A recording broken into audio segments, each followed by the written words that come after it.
100 मुली झाल्या का त्यांना टार्गेट करायचं, त्यांचा नंबर येतो बिलावरती आणि मग त्यांना टार्गेट करायचं आणि त्यातल्या 4, 2, 5, 10 मुली बळी पाडायच्या. लोक म्हणतात लव्ह जिहाद होत नाही. मला पुण्यामध्ये काही मुलांनी सांगितलं की FC रोडला एक मुलींच्या कपड्याचं दुकान आहे आणि इकडे 400 रुपयाला ड्रेस मिळाला का तिथं 200ला मिळतो. आपल्या सगळ्या मुली तिकडं स्वस्त ड्रेस मिळतो म्हणून जातो. 100 मुली झाल्या का त्यांना टार्गेट करायचं, त्यांचा नंबर येतो बिलावरती आणि मग त्यांना टार्गेट करायचं आणि त्यातल्या 4, 2, 5, 10 मुली बळी पाडायच्या. हे सगळे सर्रास प्रकार सुरू आहेत. पोलिसांना माझी विनंती आहे की तुम्ही सुद्धा या विषयामध्ये सिरियसली लक्ष घातलं पाहिजे. इकडं आमचा गोहत्याचा कायदा आहे, आमचे गोरक्षक येतात, तुम्ही लगेच त्याला तू कशाला आला, काय तुझा संमत नाही आहे. त्यातून भावना वेगळी आहे.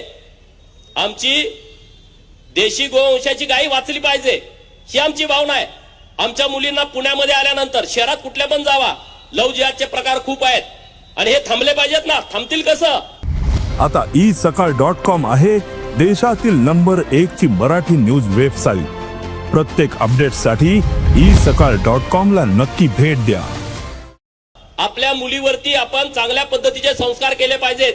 तिचा मित्र कोण आहे, तिची मैत्रीण कोण आहे, व्हॉट्सअप ग्रुपवरती कोण आहे, व्हॉट्सअपवरती चॅटिंग कुणाची करते, फेसबुकला तिचे मित्र कोण आहेत, इंस्टाला व्हिडिओ टाकते, कोणीतरी लाईक करतंय, काहीतरी करतंय आणि तो सगळा फसवा बाजार आहे.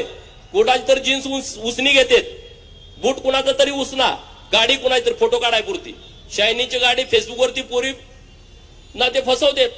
ते त्याचं नाही, त्याला राहायला घर पण नाही, त्याला कुणीतरी सपोर्ट करताय. हिंदूच्या मुली बाटवण्याच्या दृष्टिकोनातून षडयंत्रपूर्वक त्याला फसवलं जात आहे.